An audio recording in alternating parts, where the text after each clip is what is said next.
अस्सलाम वालेकुम, मैं हूं रेहान तारिक और आप देख रहे हैं दास्ताक। जो अमरीकी अफवाज अफगानिस्तान से निकल रही है, अफगानिस्तान पर अपना असर रसूख कायम रखने, हसास मालूमात के हुसूल, शरपसंदों की सरगर्मियों पर नजर रखने और उनके ठिकानों को निशाना बनाने के लिए फौजी अड्डों का हुसूल अमरीका की अव्वलीन तरजीह बन चुका है।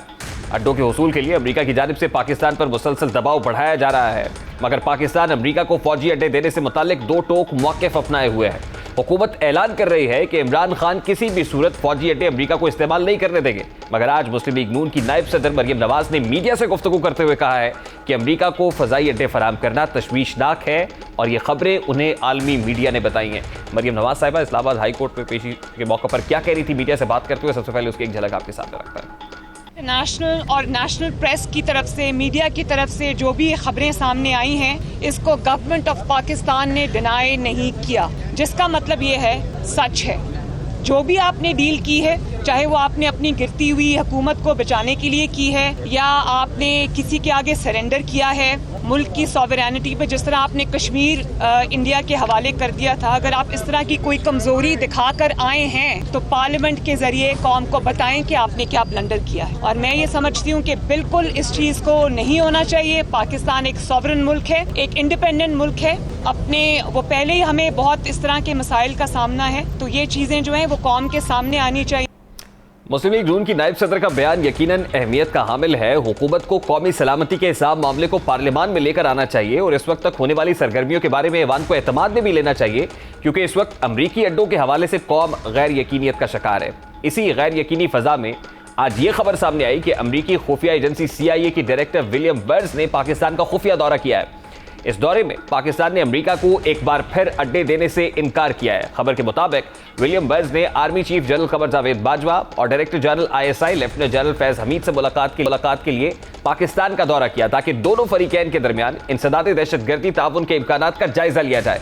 इस खबर में बताया गया है कि CIA अफगानिस्तान के अतराफ में अड्डे तलाश कर रही है, जहां से वो अफगानिस्तान की इंटेलिजेंस इकट्ठी कर सके और फौज के मुकम्मल इनखला के बाद इंसदाद दहशतगर्दी कार्रवाइयां कर सके। खबर के मुताबिक अमरीकी ओहदेदारों का मानना है कि पाकिस्तान अमरीका का जो अड्डे तक रसाई है उसकी इजाज़त देने का ख्वाब पूरा नहीं करना चाहता, लेकिन निशानदही की गई है कि पाकिस्तानी हुक्काम बड़ी सख्त शराइत रख रहे थे। यानी पाकिस्तान की जानिब से कुछ कंडीशंस पेश की जा रही हैं। पाकिस्तानी और अमरीकी हुक्काम की बात में पाकिस्तान ने मुल्क में अड्डे के इस्तेमाल के बदले मुख्तलिफ पाबंदियों का मुतालबा किया था। खबर के मुताबिक CIA के सरबराह को खास तौर पर बताया गया है कि पाकिस्तानी सरजमीन से किसी अमरीकी कार्रवाई की इजाजत नहीं दी जाएगी। इसकी बजाय अमरीका से यह कहा गया है कि दहशतगर्द अहदाफ के खिलाफ हमले करने के लिए उन्हें ड्रोन दिए जाए। डॉन अखबार के मुताबिक पाकिस्तान के आला हुक्काम ने इस खबर की तस्दीक। पाकिस्तान ने माजी में भी अमरीका के सामने ऐसी ही शराइत रखी थी, लेकिन अमरीका ने इन शराइत की खिलाफ वर्जी की, जिसके बायस पाकिस्तान को अरबों डॉलर्स का मौशी नुकसान उठाना पड़ा।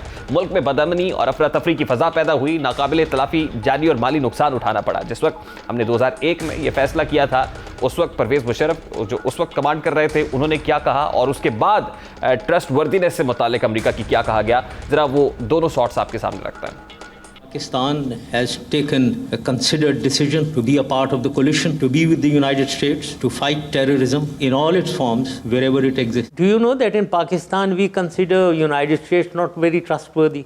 Every Pakistani considers that. You have your own ways of dealing with the problem in Afghanistan. We have our own ways of dealing with problems in Afghanistan. So therefore, please, the tactics of handling situations, the difference comes in when you start dictating micromanagement and the tactical modalities of handling the issue. That is where differences come in. अब सवाल पैदा होता है कि पाकिस्तान के इनकार के बावजूद अमेरिका अड्डे लेने पर मुसर क्यों है। अगर पाकिस्तान अमेरिका को मशरूत अड्डे फराहम करता है तो क्या वाशिंगटन पाकिस्तानी शराइत पर पूरा उतरेगा? शरपसंदों के खिलाफ पाकिस्तानी सरजमीन का इस्तेमाल मुल्क के लिए कितना खतरनाक साबित हो सकता है, इस आम मामले पर बात करेंगे। प्रोफेसर डॉक्टर आदिल नजम हमारे साथ मौजूद होंगे, लेकिन उससे पहले मरियम नवाज साहिबा ने जो स्टेटमेंट दिया है, इस स्टेटमेंट की क्या मुस्बिरात हो सकते हैं। इस वक्त पाकिस्तान मुस्लिम लीग नून के रहनुमा मलिक अहमद खान साहब हमें ज्वाइन कर रहे हैं। अस्सलाम वालेकुम मलिक अहमद खान साहब, बहुत बहुत शुक्रिया आपके वक्त के लिए। मलिक अहमद खान साहब, पाकिस्तानी हुकूमत की इस हवाले से एक प्रिंसिपल पोजीशन है, no boots on the ground, no air strikes, हम फजा इस्तेमाल नहीं करने देंगे, जमीनी कोई अड्डा इस्तेमाल नहीं करने देंगे। तो इसके बावजूद मरियम नवाज साहिबा को क्यों कहना पड़ा कि अमेरिका को हवाई अड्डे फराहम करना तशवीशनाक है? देखिए, बेसिकली इसमें जो मेनली मसला है वो तो सारा पार्लियामेंट के अंदर आना चाहिए और पार्लियामेंट में बात होनी चाहिए जो भी हो, और उसमें गवर्नमेंट की जो भी पोजीशन हो। और जो स्टेटमेंट उनकी है वो गालिबन बेस्ड है जो न्यूयॉर्क टाइम्स की एक स्टोरी आपके सामने जी जी काफी दिनों से मीडिया में है, और उस पर कोई स्टेट अवे डिनाइल गवर्नमेंट का अगर कोई ऐसी सूरत है तो आना चाहिए, और वो बड़ी स्टेटेड पोजीशन होनी चाहिए। अच्छा, ये तो बात आपकी जो बिल्कुल दुरुस्त है कि पार्लियामान के अंदर ये मामला टेकअप करना चाहिए और वहां पे डिस्कशन होनी चाहिए। मेरा ख्याल है कि ये बिल्कुल आप ये कहने में हक बजानिब है, लेकिन जो न्यूयॉर्क टाइम्स की स्टोरी है उसके मुताबिक सीआईए के ऊपर प्रेशर जरूर है, सीआईए ने पाकिस्तानी हुक्काम के साथ मुलाकात भी की है, लेकिन यहां से कुछ रेजिस्टेंस है, मज़ाहमत है, बेसिस फराम नहीं किए गए। ये इस बात की तो तौसीक वो भी कर रहा है। देखिए, तो अब उनके स्टेट डिपार्टमेंट की भी एक इसमें एक प्रेस रिपोर्टिंग आ गई है, उसमें तो पीछे जो भी पोजीशन है उसमें गवर्नमेंट को this does not suffices the purpose कि आप कहें कि मुज़ाहमत है या कोई रेजिस्टेंस है। ये एक सॉवरेन स्टेट है, एक बड़ी क्लियर कट पोजीशन आनी चाहिए। देखिए, this issue must be taken up in the parliament, इसमें कोई दो राय नहीं है, लेकिन पार्लियामान के अंदर इस इशू को इफेक्टिवली उठाने के लिए ऑपोजिशन किस हद तक तैयार है? आप क्या देखते हैं? मतलब पार्लियामेंट्री पॉलिटिक्स जो है उसको रिवाइव होने की जरूरत नहीं है, क्योंकि पार्लियामान अगर रबर स्टैंप हो जाएगी और वहां पर इस तरह के इश्यूज डिस्कस नहीं होंगे या ऑपोजिशन डिवाइडेड होगी तो बड़ा डिफिकल्ट हो जाएगा, और हुकूमत के लिए तो एक स्मूथ सेलिंग तो होगी। Parliament is a living instrument. Parliament कोई एक हवा में मुअल्लक चीज नहीं, उसके अंदर बैठे अफराद की कारकर्दगी पर मुनसर है कि उस पार्लियामेंट को आपने कैसे रेट करना है। It's an absolutely noble idea कि हम एक प्रिंसिपल पोजीशन पे खड़े रहें कि पार्लियामेंट बालादस्त है और पार्लियामेंट की अपनी कारकर्दगी से फरोख्त, उसको कौन बालादस्त तस्लीम करेगा और उसकी परफॉर्मेंस को कौन मानेगा? देखिए, वो मसाइल के हल का कैसे सदेबाब कर सकते हैं? देखिए, इस तरह के इश्यूज अमेरिका को एक बेसिस फराहम करना, जैसे आपने कहा कि हमारी सॉवरेनिटी का प्रॉब्लम है, हमारा नेशनल सिक्योरिटी का इशू है, और अगर ये इशू पार्लियामेंट के अंदर डिस्कस नहीं हो सकता तो फिर किस इशू को पार्लियामेंट के अंदर उठाएंगे? और उसके लिए ऑपोजिशन अभी क्या कर सकी है, अभी तक कितनी तैयार है? देखिए, पार्लियामान से बाहर तो मरियम नवाज साहिबा ने ये स्टेटमेंट दिया है, लेकिन इस वक्त कायदे हिज़्ब इख्तिलाफ हो, पाकिस्तान मुस्लिम लीग नून हो या ऑपोजिशन मिनहासुल मजमूई हो, उस हवाले से उसका रोल क्या है? ये परफॉर्मेंस भी तो देखनी पड़ेगी ना सर। ये देखिए, इसमें असूली तौर पे तो गवर्नमेंट को एक पॉलिसी वजह करनी पड़ेगी, और वो पार्लियामेंट में आपके सामने जब मुस्लिम लीग नवाज की हुकूमत थी तो यमन के मामले को हम पार्लियामेंट अगेंस्ट ऑल ऑड्स लेकर गए, उसके कुछ भी मुस्मरात हुए, लेकिन आज मैं ये कहने में हक बजानिब हूँ कि अगर हम उसमें किसी तरह से भी फ्रीक बन जाते और किसी एक मुल्क के साथ हमारा कोई ताउन बढ़ जाता तो फिर उनमें क्या पोजीशन होती है? ठीक है, बहुत बहुत शुक्रिया मलिक अहमद खान साहब आपके वक्त के लिए। पाकिस्तान मुस्लिम लीग नून के रहनुमा मलिक अहमद खान हमारे साथ मौजूद थे। इस वक्त माहिर बैनुल-अक़वामी अमूर, dean Boston university, professor doctor Adil Najam America से हमें ज्वाइन कर रहे हैं। अस्सलाम वालेकुम डॉक्टर साहब, बहुत बहुत शुक्रिया आपके वक्त के लिए। डॉक्टर साहब, न्यूयॉर्क टाइम्स के अंदर 6 जून को एक खबर छपती है, जो डायरेक्टर हैं सीआईए के विलियम बर्न्स, वो खुफिया दौरे पर आते हैं, यहाँ पर अस्करी हुक्काम से मुलाकातें करते हैं, लेकिन स्ट्रेट अवे एक रिफ्यूज़ल तो है अमेरिका को। आपको क्या लगता है कि मिलिट्री बेसिस देने पर पाकिस्तान की तरफ से जो रिफ्यूज़ल है, इसकी क्या कोई कीमत चुकाना पड़ सकती है? हो सकती है, ज़रूर हो सकती है। आप कोई भी ज़िंदगी में फ़ैसला करें तो उसकी एक कीमत होती है और वो चुका देनी चाहिए। मेरे ख्याल में देखें ना, आप यकीनन जब आप गरीब मुल्क हों या कमज़ोर मुल्क हों किसी भी हालत में, तो आपके पास ऑप्शन कम होते हैं, लेकिन उसका ये मतलब नहीं होता कि ऑप्शन नहीं होते। और जो भी इसकी कॉस्ट अगर होती है तो उसका आप मुवाजना इस तरह करेंगे कि इसको मान लेने की कॉस्ट क्या होगी। राइट, जब भी आप ज़िंदगी में कोई फैसला करते हैं कि आलू लेना है कि टमाटर लेना है, तो आप इसी तरह करते हैं ना, दो चीज़ों की कॉस्ट कंपेयर करते हैं। तो एक कॉस्ट हो सकती है कि आपने उनकी, अगर ये डिमांड है, अभी तो सिर्फ न्यूयॉर्क टाइम्स की खबर है, राइट, खबर तो आप भी दे सकते हैं, मैं भी दे सकता हूँ, सो यकीनन सही होगी, मुझे उस पर वो नहीं है, शक नहीं है, लेकिन खबर है ना। अभी तो ना हमने अमेरिका से कुछ ऑफिशियल सुना है, ना हमने पाकिस्तान से कुछ सुना है, तो अभी तो ये जो जर्नलिस्ट हैं वो अपनी अपनी जो है ब्रेकिंग न्यूज़ के चक्कर में भाग रहे हैं। चलो डॉक्टर साहब, फिर आप ही बता दीजिए कि मान लेने की कॉस्ट क्या होगी और ना मानने की कॉस्ट क्या अदा करनी पड़ सकती? मान लेने की कॉस्ट तो वो है जो इस वक्त आप और मैं बात कर रहे हैं, राइट, एक आपका एक नेशनल सेंटिमेंट है, और अगर ये असल में बेस की है, जो I still do not believe that, अगर तो ये एक्चुअल बेस की बात हो रही है तो फिर तो वो तो बहुत लंबी एक इन्वेस्टमेंट है, और एक ऐसी पावर के साथ जो इस वक्त दुनिया की अब सोल पावर नहीं रही, और उसकी उसी किस्म की कीमतें हैं जो आप पहले देख चुके हैं। ये बेसिस वाला दौर रहा नहीं है, वो कोल्ड वॉर में एक होती थी बेस की गेम, तो उसकी जो कॉस्ट है वो लोकल सियासत पे होगी, आपकी पब्लिक सेंटिमेंट पे होगी, आपके इंटरनेशनल रिलेशंस पे होगी कि अगर आप जो है इस किस्म की एक फौजी अलायंस बना लेते हैं, बेस देने का तो यही मतलब है, तो उससे जो दूसरे ममालिक हैं उन पे उसका क्या असर पड़ेगा। मसलन चीन, लेकिन सिर्फ चीन नहीं, ईरान है, आपका दूसरा नेबर है, अफगानिस्तान है, वो क्या सोचेगा कि यार ये क्यों बेस बना रहे हैं, ये हमारे पे रखवाली करने के लिए बना रहे हैं, ये चौकीदार है हमारे। भारत क्या उसका सोचेगा। सो उसकी कॉस्ट जो है वो उस किस्म की होगी।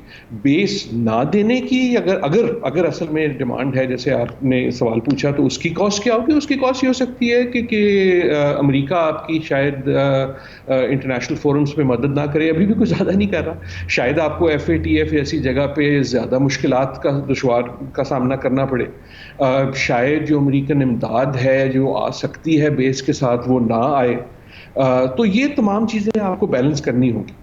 मेरा अगेन एज एनालिटिकली मैं बात कर रहा हूँ, मैं आइडियोलॉजिकली बात नहीं कर रहा। Analytically I still do not understand कि ये बेस की लॉजिक अमेरिका के लिए भी क्या है और पाकिस्तान के लिए भी क्या है। अब जिस किस्म की टेक्नोलॉजी है उसमें उस किस्म के बेसिस नहीं चाहिए होते जो 1960 1950 में चाहिए होते थे। अच्छा डॉक्टर साहब, देखिए माजी में मार्शल लॉ एडमिनिस्ट्रेटर्स ये करते रहे हैं, शायद उनके लिए आसान होगा। जैसे आप कह रहे हैं कि जो पॉलिटिकल कॉस्ट है वो किसी जमहूरी हुकूमत को भी अदा करनी पड़ जाती है, मतलब उस पब्लिक सेंटिमेंट है, और पब्लिक सेंटिमेंट के अगेंस्ट जाना इमरान खान गवर्नमेंट के लिए शायद बहुत मुश्किल होगा। लेकिन आपको नहीं लगता सर कि इंटेलिजेंस शेयरिंग हो, वो ड्रोन स्ट्राइक्स हो, वहाँ से मालूमात इकट्ठी करना हो, उसके लिए कोई ना कोई एक्सेस तो इस वक्त अमेरिका चाहेगा, और CIA के ऊपर भी ये प्रेशर तो है इस वक्त कि किस तरह से अफगान जो है गवर्नमेंट के ऊपर भी और फिर तालिबान के ऊपर भी कंट्रोल कैसे कायम रखना है। और फिर in either of the case अगर हम बेस दे देते हैं या नहीं देते, रिसर्जेंसी बढ़ने के चांसेस तो हैं हमारे यहाँ। अगर वहाँ इंस्टेबिलिटी होती है तो उसके कुछ ना कुछ इंप्लीकेशंस यहाँ तो होंगे वेस्टर्न बॉर्डर पर। यार मेरे ख्याल में तो अभी तक आई ऑनेस्टली बिलीव कि ये गलत बत्ती के पीछे लगे हुए हैं। ये मुझे अभी तक नहीं समझ आ रहा कि बेस की तो क्या। लेकिन अगर तो आप इस अफगानिस्तान पे नजर रखना है सो कॉल्ड, तो वो पाकिस्तान के बेस से बेहतर होगा कि काबुल में बेहतर होगा। काबुल में अमेरिका का इस वक्त पूरा कंट्रोल है, वो बेस जाने से पहले बना सकते हैं, बना ले। तो उसको पाकिस्तान में रखने की क्या जरूरत है, मुझे तो नहीं समझ आती। नहीं तो फिर काबुल से सर उनका इनखला हो जाएगा। जी एक गुजारिश मैं आपको यकीन से कह सकता हूं, अगर CIA जानना चाहे तो वो अभी इस वक्त जानता है कि आप और मैं क्या बात कर रहे हैं। लेकिन अब तो टेक्नोलॉजीज ऐसी हैं कि उसके लिए एक फिजिकल प्रेजेंस की जरूरत जैसी होती थी, पहले ही होती थी ना कि जहाज नहीं जा सकता।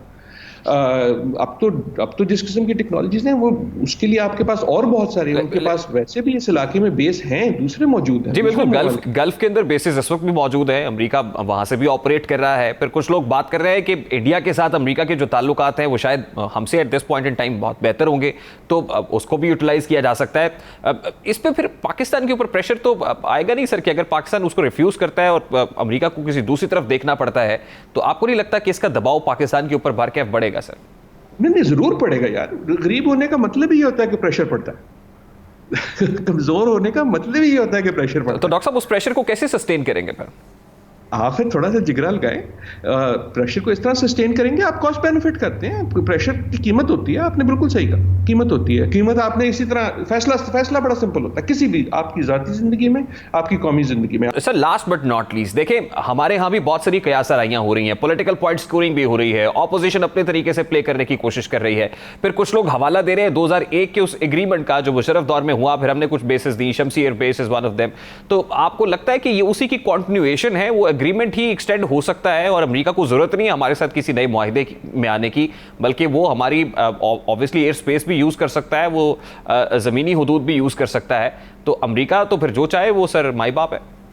I hope not. देखें ये जो आपने बातें की बिल्कुल दुरुस्त हैं कि ये सारी सियासी कयास आराई हो रही है, लेकिन उस एग्रीमेंट का इस वक्त क्या स्टेटस है, उस एग्रीमेंट का उस वक्त ऑफिशियल क्या स्टेटस था, दोनों जो है उस पर क्वेश्चन मार्क्स है। सो मेरे ख्याल में ऐसा तो नहीं है कि अमेरिका के पास हर किस्म की इजाज़त पहले है। और देखें अगर आपने मदद की बात भी करनी है, एक तो ये सवाल हो सकता है कि जनाब हमने अफगानिस्तान से निकलना है, हमारा इतना सारा इक्विपमेंट है, इतने सारे लोग हैं, इतना सारा सामान है, हमें कोई एक रास्ता चाहिए उसको निकालने का, वो मदद करना अलग बात है। और मेरे ख्याल में एक्चुअली पाकिस्तान को ऑफर करनी चाहिए कि यार अगर आपको लॉजिस्टिक सपोर्ट चाहिए थी, जैसे आपको लॉजिस्टिक सपोर्ट चाहिए थी जाने के लिए, आपको वापस जाने के लिए चाहिए, तो हम वो करने को मेरे ख्याल में पाकिस्तान को कहना चाहिए जनाब जरूर हम आपकी उसमें जो मदद कर सकते हैं करेंगे, लेकिन सिर्फ एक हमारी शर्त पाकिस्तान की ये होनी चाहिए कि इस बार हमें पैसे पहले देना। क्योंकि देखिए ना, जो पिछली बार के हैं उस पर अभी तक झगड़ा पड़ा हुआ है कि लॉजिस्टिक सपोर्ट की जो पेमेंट्स हैं वो पाकिस्तान को नहीं मिली। बहुत बहुत शुक्रिया डॉक्टर साहब आपके वक्त के लिए। डॉक्टर आदिल नजम हमारे साथ मौजूद थे। क्विक शॉर्ट ब्रेक की तरफ जाना जी। ब्रेक के बाद जब वापस आएंगे तो फिर बात करेंगे कि लोड शेडिंग बढ़ने की वजूहात क्या है। मुल्क में बदतरीन लोड शेडिंग दिखाई दे रही है, इसके पीछे क्या है जानने की कोशिश करेंगे इस ब्रेक के बाद। हमारे साथ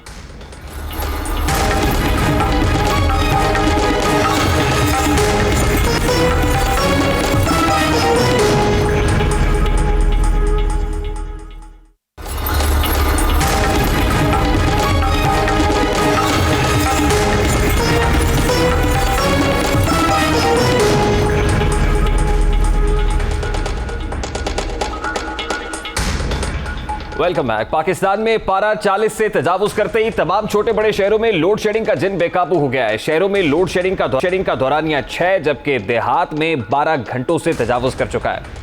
अब ये जो पावर डिवीजन है उसका मौक़िफ़ है कि तरबेला में पानी की सतह कम होने की वजह से पैदावारी सलाहियत कम हुई है। इस वजह से जो कंजप्शन है वो बहुत बढ़ चुकी है, लेकिन हमारे यहाँ जनरेशन नहीं हो रही। जनरेशन कमी की वजूहात बताई जा रही हैं।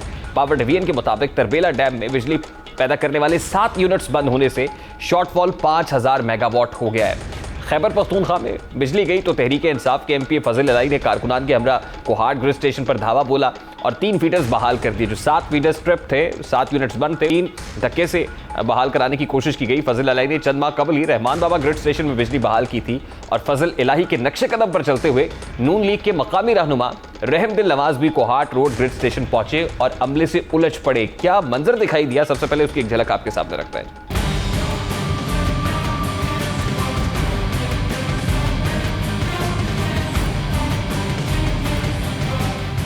बिजली के मामले पर ऑपोजिशन लीडर शहबाज शरीफ ने हुकूमत को कड़ी तनकीद का निशाना बनाया है। उन्होंने दावा किया है कि 2018 में सिस्टम में इजाफी बिजली मौजूद थी, सिर्फ लोड शेडिंग थी। अगर काम नहीं होता तो घर चले जाएं। आवाम को गर्मी की अजियत में मजीद तकलीफ ना दें। यही नहीं बल्कि हुकूमती बेंचेस में भी इस मामले पर खूब गर्मा गर्मी हुई। इनके साथ इनको बताना चाहिए कि इनको पता होना चाहिए कि बिजली की लोड शेडिंग 12 घंटे नहीं है सर, 24 और 22 घंटे चलती है। जब इनका मीटर ही नहीं था, बिजली ही नहीं थी, तो आप किस लिहाज से आप बिजली के बिल भिजवा रहे हैं उन गरीब लोगों पे? ये ज्यादती है सर। हल्फान इनसे पूछेगा कि इनके हल्के में लोड शेडिंग होती है या नहीं है। और ये सर 34 रुपए पर यूनिट है सर, 34 रुपए पर यूनिट बेच रहे हैं। अगर आज निजाम का बिगाड़ है तो ये क्या इमरान खान था जिसने 50% महंगे कॉन्ट्रैक्ट किए बिजली के, 50% ज्यादा बिजली कॉन्ट्रैक्ट की? क्या ये इमरान खान की हुकूमत थी जो बिगाड़ ये दोनों जमातें छोड़ के गई, मीटर रीडरों को भर्ती करके गई, महंगे कॉन्ट्रैक्ट करके गई, इंफ्रास्ट्रक्चर के ऊपर, ट्रांसमिशन के ऊपर किसी किस्म की इन्वेस्टमेंट नहीं की? अब हुकूमती वज़रा आपस में गुत्थम गुत्ता है, जबकि आवाम भी हुकूमती इक़दामात से मुतमईन नहीं है। आवाम के तासुरात लेने की कोशिश की तो उन्होंने क्या कहा, जरा उसकी एक झलक भी आपको दिखाता है। अब कोई टाइम ही नहीं है, बेटाइमी लाइट जा रही है आ रही है, इतनी थी लंबी जा रही है, ऊपर से गर्मी इतनी है। कोई भी नहीं यार, क्या हो गया? थोड़ा सब्र करो, डोंट वेरी। किधर है लोड शेडिंग? अभी तो होगी, जरा सब्र करें यार। लोड शेडिंग वहाँ 4 से 6 घंटे लोड शेडिंग है। इस सीज़न में 4 से 6 घंटे लोड शेडिंग हो रही है। लोड शेडिंग वैसे एलानिया नहीं है, लेकिन गैर एलानिया होती है। सुबह मतलब 9 बजे चली जाएगी, 10 बजे चली जाएगी, और वो 2, 3, 4 बजे जब उनका दिल करेगा तब वो लाइट आ जाएगी। बिजली जाती है, बार बार आती है, इसमें बहुत मुश्किल है। छोटे छोटे बच्चे कभी बेहोश हो जाते हैं, कभी क्या होता है इस गर्मी की वजह से हो रही है। और हर 1 घंटे बाद 2-2, 3-3 घंटे लाइट चली जाती है। जब काम के टाइम में तो लाइट चले जाते हैं। हर जगह लेट जा रही है। अभी किसको कंप्लेन दे? इमरान खान को दे, किसको दे हम कंप्लेन? इसका कोई टाइम टेबल नहीं होता। आवाम के तासुरात आपने जाने। पाकिस्तान में इजाफी बिजली होने के बावजूद इसकी लोड शेडिंग होने पर सवालात हो रहे हैं। मुल्क भर में लोड शेडिंग की बुनियादी वजह तकसीम और तरसील में ज़ाया होने वाली बिजली है, जो ट्रांसमिशन लाइन्स की वजह से लाइन लॉसेज होते हैं। पावर प्लांट्स में पैदा होने वाली बिजली को मुल्क भर में डिस्ट्रीब्यूशन कंपनीज के जरिए तकसीम और तरसील किया जाता है। ताहम ये डिस्ट्रीब्यूशन कंपनीज तकसीम और तरसील के अमल में होने वाले नुकसानात से बचने के लिए बिजली की लोड शेडिंग करती हैं। इसको लोड मैनेजमेंट के नाम पर लोड शेडिंग की जाती है। हुकूमत जो IPP से मुआहिदों पर शादियाने बजा रही है, गर्दिशी कर्जे कम होने के दावे किए जा रहे हैं। 3 बरस गुजरने के बावजूद भी बिजली के निज़ाम को दुरुस्त नहीं किया जा सका। हुकूमत लोड शेडिंग के जिन पर काबू पाने में नाकाम क्यों है? पाकिस्तान से इजाफी बिजली अचानक कहां गायब हो गई? बिजली में तलब और रसद के फ़र्क पर मनसूबाबंदी क्यों नहीं? इस तमाम तर मामले पर बात करेंगे इस वक्त साबिक chairman NTDC doctor Fayaz Chaudhry हमारे साथ मौजूद हैं। अस्सलाम वालेकुम डॉक्टर साहब, बहुत बहुत शुक्रिया आपके वक्त के लिए। डॉक्टर साहब, इस वक्त मुल्क भर के अंदर जो बदतरीन लोड शेडिंग दिखाई दे रही है, इसकी बुनियादी वजह मंगला तरबेला पर तकरीबन 3300 मेगावाट का शॉर्टफॉल बताया जा रहा है, जिसकी बहुत सारी वजूहात बयान की जा रही हैं कि असल में पानी का अखराज कम है, को फनी खराबी है। In either of the case, अगर फनी खराबी है या पानी का अखराज कम है, तो क्या पहले पता नहीं था, फोर्स ही नहीं किया जा सकता? क्या वजह क्या है सर इसके पीछे? जी थैंक यू। लोड शेडिंग की वजह जैसे आपने भी बताया कि एक तो पानी की कमी है, कुछ एक यूनिट भी आउट है, और स्पेशली हमारे जो 1400 मेगावाट के यूनिट होते हैं वो स्टार्ट ही जुलाई अगस्त सितंबर में होते हैं, तो जून में तो वो अवेलेबल ही नहीं होते। तो अभी जो एवरेज वहाँ जो पीक में चल रही है वो 4500-600 या इसके लगभग है, हालांकि ये 6000 से ऊपर होना चाहिए स्पेशली जून में, क्योंकि हमारे पास टोटल इंस्टॉल्ड कैपेसिटी वो 9000 से ज़्यादा हो गई है हाइड्रो में। तो पानी की कमी तो अपनी वजह एक मौजूद है, लेकिन हमारे पास थर्मल कैपेसिटी काफ़ी है, उसमें भी शायद एक यूनिट जो है वो बल्लोकी पे शायद एक यूनिट ऑफ है, जिस वजह से 600 कम से कम 600 मेगावाट का वहाँ या 500 का डेफिसिट वहाँ आ जाता है। तो गुद्दू पे 747 वो भी अभी आजकल आउटेज में है। तो एक तो मौसम जो हमारा बहुत ठीक रहा, उस पे फिर वो बर्फ़ पिघलती नहीं, तो जो पानी का इनफ्लो है वो भी कम हुआ। ये 2-3 इश्यूज़ की वजह से आप कह लें थोड़ा शॉर्टफॉल है पीक आवर्स में। जी अच्छा डॉक्टर साहब, जहाँ तक पैदावारी सलाहियत की बात है, तो बारहा ये कहा जाता है कि हमारे यहाँ जनरेशन कैपेसिटी तो बहुत ज़्यादा है, लेकिन जनरेशन कैपेसिटी को क्या करें कि अगर हमारी ट्रांसमिशन लाइंस के अंदर सकत ही नहीं है बिजली को ट्रांसफ़र करने के लिए, जब यूनिट्स बंद हो जाते हैं, क्या इसके लिए कोई प्रिकॉशनरी मेजर्स नहीं होते? ये अंदाज़ा नहीं होता कि ये पीक वेदर, पीक मौसम है, इसमें इतने यूनिट्स कंज्यूम होने हैं, तो हम उतने यूनिट्स पैदा करें या वो यूनिट ट्रिप होने से फीडर्स को बचाया जा सके, ट्रांसमिशन लाइंस को बेहतर किया जा सके over the period of time? गलती कहाँ पर है? हुकूमतों की सतह पर है, पॉलिटिकल विल की नाकामी है, क्या है सर ये? नहीं, इसमें ख़ासकर जो आजकल जो सूरत हाल है उसमें तो स्केर्सिटी ऑफ आप कह रहे हैं जनरेशन, वो आई डोंट नो क्यों हुई है। हमारे पास बहुत ज़्यादा इंस्टॉल्ड कैपेसिटी मौजूद है, लेकिन अगर आप जैसे गाड़ी ले लें उसमें फ्यूल नहीं डाल लें तो गाड़ी तो नहीं चलेगी। तो हमारे में ये नहीं है कि हमारे पास जनरेशन मौजूद नहीं है, तो जनरेशन की अवेलेबिलिटी मौजूद है, इंस्टॉल्ड कैपेसिटी मौजूद है। जैसे मैंने अभी कहा कि हमारे पास जो गैस की एलोकेशन है वो निस्बतन कम है, तो हमारे पास जो इस वक्त डिमांड है गैस की पावर सेक्टर में अबाउट 1000 MMCFD है एक दिन में, लेकिन शायद ये 600 के करीब मिल रही है। तो वो जो पावर प्लांट जो लगे हुए हैं, अगर उनको फ्यूल नहीं मिलेगा वो कैसे चलेंगे? तो एक तो वो पानी की वजह वो जेन्युइन है, क्योंकि मौसम बहुत अच्छा रहा, तो आपकी बर्फ़ नहीं पिघली तो पानी का इनफ्लो नहीं है, वो तो दैट इज़ जेन्युइन। आपका थोड़ा सा ड्राउट आप इसको अगर फेवर में कर दें, लेकिन हमारे पास दूसरी भी जनरेशन बहुत ज़्यादा है, तो हम उनको अलाइन कर सकते हैं।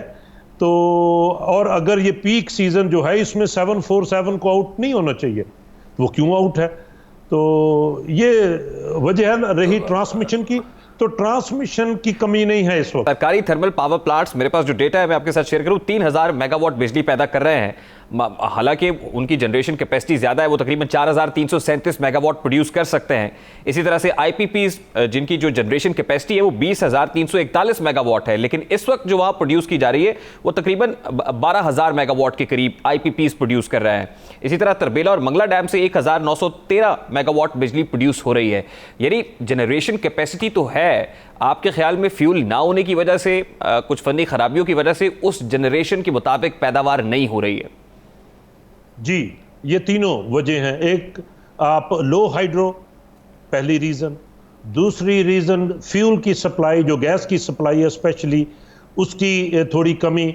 और तीसरी जो आपने भी जैसे जिक्र किया कि हो सकता है कि जो हमारी जो जनरेशन, जो कि जैसे मैंने 747 पावर प्लांट का जिक्र किया गुद्दू में, अब उसको जून में तो अवेलेबल होना चाहिए, ठीक है, वो जून में क्यों आउट है?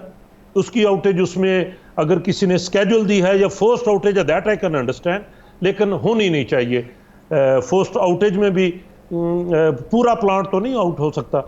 डॉक्टर साहब, फ्यूल ना होना या अवेलेबल कैपेसिटी और अवेलेबल सिस्टम को ठीक तरीके से इफेक्टिवली यूटिलाइज ना करना, ये तो साबिका हुकूमतों की गलती नहीं है। फिर इस तनाजुर में तो ये मौजूदा हुकूमत की मिसमैनेजमेंट और बैड गवर्नेंस दिखाई देती है। Is it true? ये देखिए जी, सिस्टम में कैपेबिलिटी है, जनरेशन इंस्टॉल्ड है, तो इसमें क्या अवामल शामिल हुए हैं, तो ये हमारे जो अदारे हैं ये उनका काम है कि इन चीज़ों को इंश्योर करे, उनकी अवेलेबिलिटी को। और अगर कहीं से गवर्नमेंट की सपोर्ट नहीं हुई है तो नेचुरली वो कोई ना कोई तो जिम्मेदार है। तो इन सारी सप्लाई चेन में अदारे और हुकूमत ये साथ साथ काम होता है। तो हर चीज़ को मैं अगेन चाहूँगा पोलिटिसाइज ना किया जाए, देखा जाए कि कहाँ गलती हो गई, कहाँ कमी रहे, उसको दूर कर दिया जाए। डॉक्टर साहब, अब जो तरबेला मंगला पर 3000 मेगावाट का शॉर्टफॉल दिखाई दे रहा है, तो आपको लगता है कि ये ऐड होने से बेहतर हो जाएंगे हालात, या ये इसी तरह से चलता रहेगा खासतौर पे इस वेदर के अंदर और लोगों को ये मुश्किल अभी मजीद झेलना पड़ेगी? जी, अगर वो ऐड हो जाता है it will be a substantial relief, क्योंकि ये जो 1200 है ये आपको चंद घंटे के लिए चाहिए होता है, बाकी दिन सारे दिन में आपको नहीं चाहिए। जो पीक आवर्स जो होते हैं उसमें पिछले साल जैसे मैंने कहा कि 23,000, हमने 22,000 मेगावाट पूरे साल में सिर्फ 100 आवर से कम में हम ऊपर गए। तो 23,000 से हमने टोटल 6 घंटे ऊपर गए जो डिमांड के तौर पे। तो इसलिए बहुत ज़्यादा ह्यू एंड क्राई बाज़ मच जाता है एक दो दिन की परेशानी से, और वाकई लोग परेशान होते हैं, आई अंडरस्टैंड। लेकिन ये जो टाइमिंग है, यो क्या जैसे एक्ट ऑफ गॉड, अगर वो हमारे पास पानी नहीं आया और हम उस पर बैंक किया हुआ था, और ये भी हमारी पता होता है हमें पहले महीने पानी कितना आ रहा है, कितना नहीं, वेदर फोरकास्ट होती है। तो ये सिस्टम ऑपरेशन में काफ़ी आप कह लें कि सिमुलेशन करके फैसले किए जाते हैं, किसी को आउटेज दी जाती है।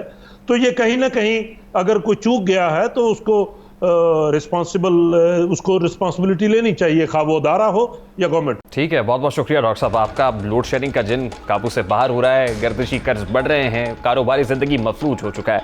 आज मीर रियासत मोहतरम वज़ीर आज़म पाकिस्तान इमरान खान के दरबार में मासूम बच्चों का मुकदमा पेश करेंगे।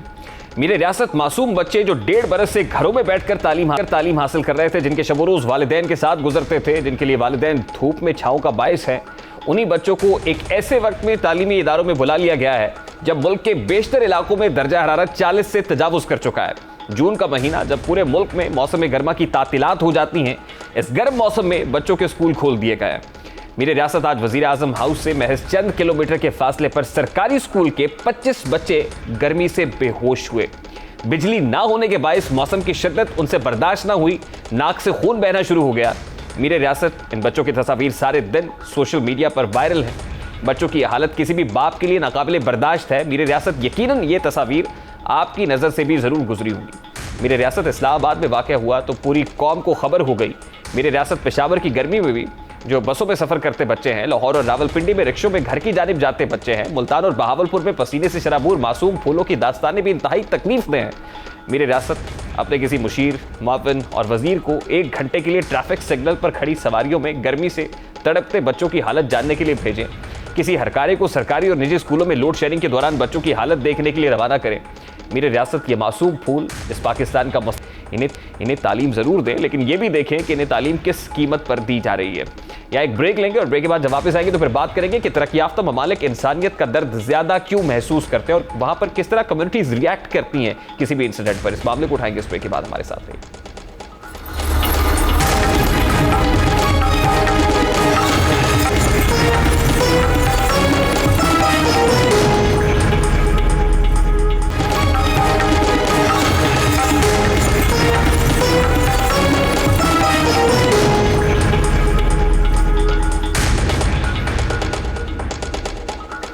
Welcome back. मगरिब में जहां इस्लामोफोबिया के ज़ेरे असर दहशतगर्दी के वाक़यात में इजाफा हो रहा है, वहीं अवाम और सरबराहान ममलिकत का रवैया मुसलमानों के लिए हिम्मत और हौसले का बायस बन रहा है। गुज़श्ता रोज़ कनाडा में पाकिस्तानी नैयाद ख़ानदान को नस्ल परस्ती का निशाना बनाया गया तो पूरा माशरा तरफ उठा। वहाँ पर कम्युनिटी किस तरह रिस्पॉन्ड कर रही है, यानी शाहिदीन क्या कहते हैं, उनके तासुरात क्या हैं, सबसे पहले उसकी एक झलक आपके सामने रखता है।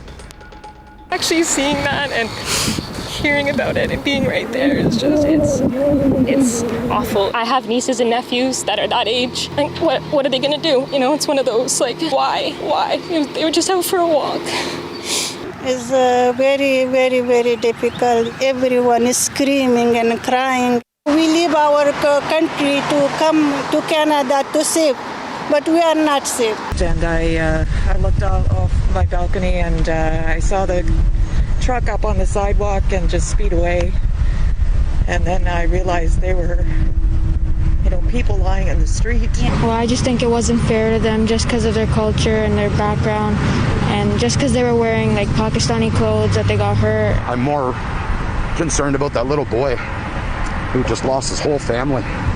A really beautiful family. I often saw them on the evening walks. There's a kid, multiple kids. It's awful. This family's just.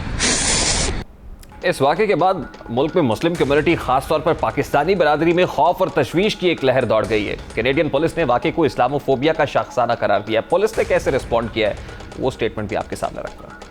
Intentional act, and that the victims of this horrific incident were targeted. We believe the victims were targeted because of their Islamic faith. We understand that this event may cause fear and anxiety in the community, and in particular the Muslim community, and any community targeted by hate. I want to reassure all Londoners that all of us on the call today and many others stand with you and support you. Once again, I offer my profound sympathy to the victims and their families and to the London community.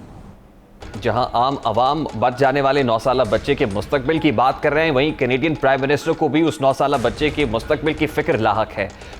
वो भी बात कर रहे हैं और वो खास तौर पर दाएं बाजू की नस्ल परस्ताना तंजीमें उन पर पाबंदी की बात कर रहे हैं। उन्होंने पार्लियामान में भी खिताब किया और फिर मस्जिद में पहुंचे, वहां पर मुस्लिम कम्युनिटी से कैसे गोया हुए, जरा इसकी एक झलक भी आपको दिखाता है। Assalamu alaikum.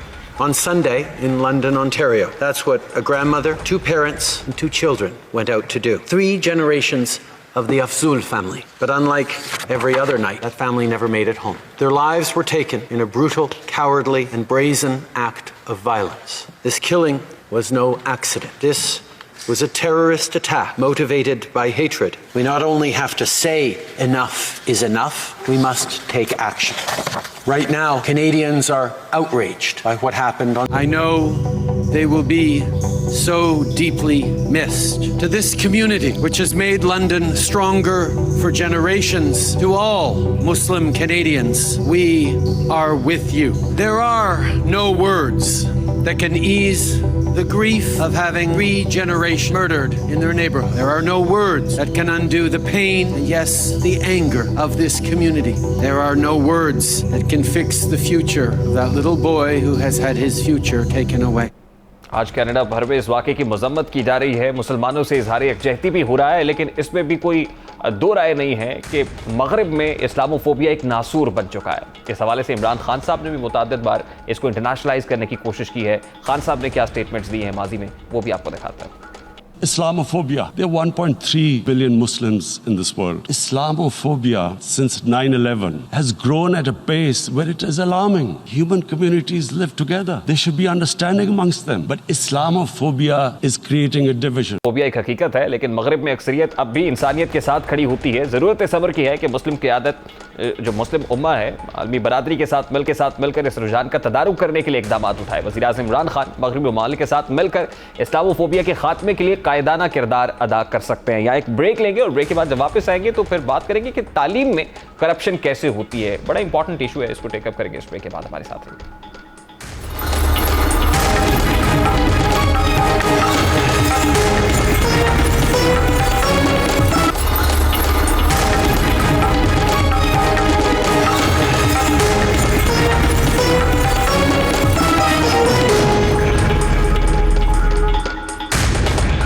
Welcome back. हर साल जामियात की रैंकिंग जारी की जाती है और इसी रेटिंग और रैंकिंग की बुनियाद पर तलबा ये फैसला करते हैं कि उन्हें किस जामे का इंतखाब करना है। लेकिन आपको ये जानकर हैरानी होगी कि पाकिस्तान में आला तालीम पर एक माफिया काबिज है। ये माफिया कार्टेल्स की शक्ल में काम करता है, एक दूसरे को हर मामले पर सपोर्ट करता है। कौमी खजाने को सालाना करोड़ों रुपए का चूना लगाया जाता है। यही माफिया अपनी मर्जी की रेटिंग जारी करवाता है, यानी वो रैंकिंग्स भी टेम्पर्ड होती हैं।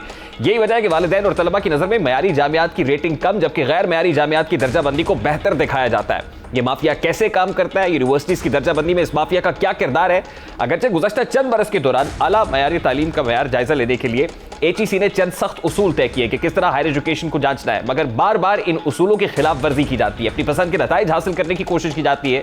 यूनिवर्सिटीज के असातिज़ा की तरक्की के लिए तहकीक को जरूरी जुज़ के तौर पर शामिल किया गया है। इसीलिए किसी भी लेक्चरर को यूनिवर्सिटी में प्रोफेसर बनने तक उस वक्त तक मुमकिन नहीं हो सकता कि प्रोफेसर बने जब तक उसके तहकीकी मकालाजात बैनुल अक़वामी सतह के जरीदों में शायद ना हुए हों। उसको प्रमोट करने के लिए उसके अपने साथी उसकी मदद करते हैं, उसकी साइटेशंस को बेहतर बनाने के लिए, इम्पैक्ट फैक्टर्स को इंप्रूव करने के लिए किस तरह से उसको सपोर्ट किया जाता है और अपने ही साथी को एलिवेट करा दिया जाता है। इसी तरह से अगर तहकीकी मकालाजात की बात की जाए तो उसको भी टेम्पर किया जाता है। यही वजह है कि बहुत सारी सुपीरियर यूनिवर्सिटीज़ इस वक्त जो रेटिंग के अंदर ऊपर दिखाई देती हैं, उसको देखकर हैरान रह जाते हैं कि लोग स्टूडेंट्स वहाँ पर जाने की ख्वाहिशमंद नहीं होते, लेकिन QS रैंकिंग के अंदर वो बहुत ऊपर होती हैं। अगर आला तालीम पर भी ये माफिया काबिज रहेगा तो यकीनन ये हमारी हायर एजुकेशन को ना सिर्फ ठेस पहुंचाएगा, तलीमी मयार भी बहुत नीचे चला जाता जाएगा। इसके हवाले से आपको मजीद डिटेल्स भी देंगे, इसको एक्सप्लेन करेंगे इंशाल्लाह अगले प्रोग्राम्स के अंदर। ये तो था आज का दास्ताक, आपसे मुलाकात होगी इंशाल्लाह कल। अपना रखिएगा ख्याल। अल्लाह हाफ़िज़।